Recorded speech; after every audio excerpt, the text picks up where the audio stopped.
Camille Dumas, professeure d'université à Toulouse, plus précisément donc à l'Institut national polytechnique, l'école d'agronomie.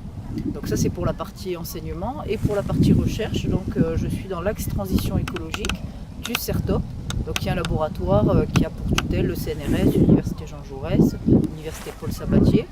Et par ailleurs aussi, donc je suis la présidente cofondatrice du réseau Agriville, donc une association qui a pour objectif de promouvoir l'agriculture urbaine, le lien social et donc aussi tout ce qui est pédagogie en fait, autour de l'agriculture urbaine.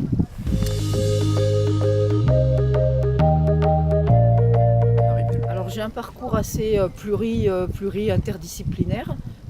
Donc au départ, voilà, j'étais même plutôt dans le monde du sport en fait, en sport-études natation. Donc voilà, ça explique aussi le côté assez coaching, en fait, encourager les étudiants, les collègues. Et ensuite, donc j'ai eu un parcours entre prépa veto, donc plutôt les animaux, le côté biologie, chimiste. Donc j'ai fait l'école d'ingénieur de chimie de Toulouse.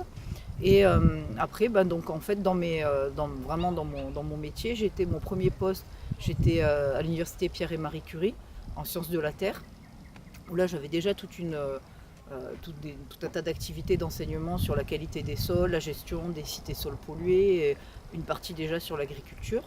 Et ensuite, donc, j'ai été recrutée à l'université de Toulouse, donc à l'école d'agro, pour continuer sur des aspects qualité des sols, des productions, travail autour des jardins, jardins collectifs, agriculture urbaine. Donc ça fait un parcours entre la biogéochimie, l'agronomie, et donc plus récemment, là, donc en intégrant le CERTOP, je suis maintenant sur la partie sciences humaines et sociales, puisque tout ce qui est finalement gestion des pollutions, alimentation durable, il y a vraiment une bonne interface entre les sciences humaines et sociales et les sciences dures. Donc là, c'est vraiment le but pour la suite de mon travail, là, des années que je vais continuer à faire de l'enseignement et de la recherche, c'est de renforcer cette interface entre les sciences humaines et sociales et les sciences dures, on va dire, la biogéochimie, l'agronomie, pour développer des projets assez globaux sur des aspects sciences et société, alimentation durable, réduction des inégalités écologiques.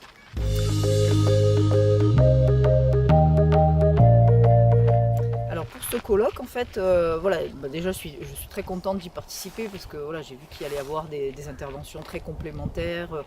Ça va être, je pense, très intéressant. Et donc moi-même, j'avais organisé avec bien sûr d'autres collègues au niveau national, international, un gros colloque sur l'agriculture urbaine et la transition écologique au mois de juin 2017 à Toulouse, à l'université Jean Jaurès. Et donc du coup, l'objectif un petit peu, ça va être de présenter comment c'est le bilan un peu de ce colloque, ce qu'il en est ressorti de ce gros colloque international. C'était en particulier les aspects interdisciplinarité, voire même transdisciplinarité autour de ces sujets d'agriculture urbaine.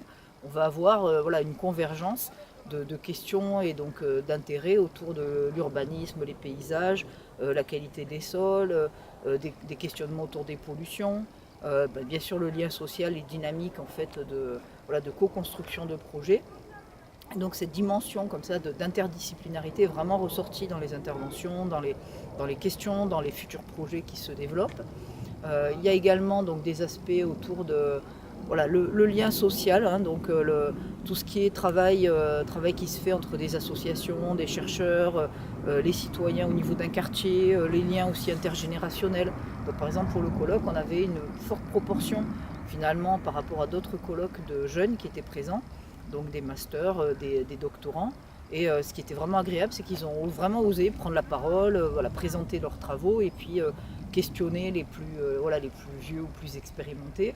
Et ça c'était vraiment un point très intéressant aussi, donc que je vais pouvoir développer pendant le prochain colloque sur l'agriculture urbaine à Toulouse.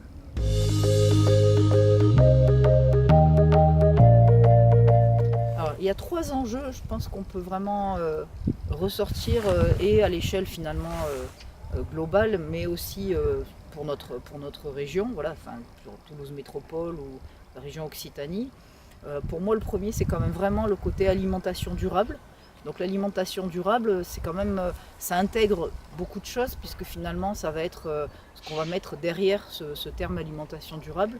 Ça peut être déjà plus de liens entre producteurs, consommateurs, une meilleure connaissance aussi voilà, de la qualité des produits, de quels sont les facteurs qui vont jouer sur cette qualité des produits, une meilleure aussi compréhension par les consommateurs des conditions de travail voilà, des producteurs. Donc il y a voilà, ce côté-là dans l'alimentation durable. Mais il y a aussi d'autres choses comme créer des filières d'approvisionnement. Donc par exemple dans la zone des 15 sols où on est aujourd'hui, il y a tout un travail en fait qui est fait par Toulouse Métropole, des chercheurs, des associations, pour voir un petit peu comment améliorer sur cette zone-là le côté filière, donc production en agriculture biologique, et puis consommation locale dans des cantines par exemple pour les enfants, ce qui va leur permettre aussi d'avoir voilà, une formation finalement très pratique autour de l'alimentation durable. Donc voilà, ce côté alimentation durable, voilà, on pourrait en parler longtemps parce que je vous dis ça intègre beaucoup de choses voilà, autour de l'alimentation, de l'organisation de filières, de la gestion des pollutions. Voilà. Deuxième enjeu fort, je pense, de l'agriculture urbaine, c'est vraiment ce côté lien social, voilà, où on va avoir des projets donc en urbain, périurbain, mais aussi en lien aussi avec le monde rural, on va dire. Hein.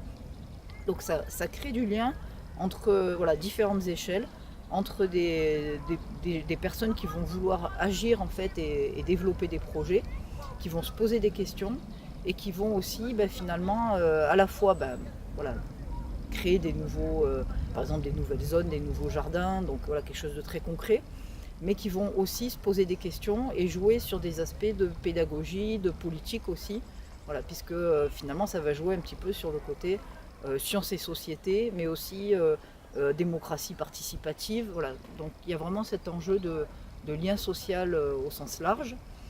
Et après le troisième, donc moi je suis professeur, je suis enseignant-chercheur, hein, donc le côté éducation, voilà, éducation, formation à l'environnement, qu'on fait passer grâce à ces projets d'agriculture urbaine, périurbaine, parce que là ça permet aussi d'avoir un grand nombre hein, voilà, des enfants, des adolescents, des adultes, des personnes âgées qui vont être formés sur ces questions d'environnement, de développement durable, de transition écologique à partir de ces projets d'agriculture urbaine. Et donc ce grand nombre de personnes va être ensuite peut-être plus moteur, voilà, une plus grosse dynamique autour de ces sujets de voilà, projets participatifs et de se réapproprier peut-être davantage, d'avoir des possibilités de pouvoir être acteur dans son environnement, voilà, qu'il soit urbain, périurbain ou rural. Voilà, et donc de mettre beaucoup plus d'énergie finalement dans la construction de projets, dans du lien social, que peut-être dans voilà, des débats ou des choses des fois qui ne donnent pas grand-chose et qui sont un peu stériles. Voilà. Donc c'est ce côté très positif finalement de construction d'interaction aussi, basé sur de l'argumentation scientifique et pas de la polémique qui est intéressante, voilà, avec ce côté éducation. Donc si je récapitule, voilà, il y avait alimentation durable, des aspects lien social et des aspects éducation-formation qui sont vraiment liés aussi de toute façon.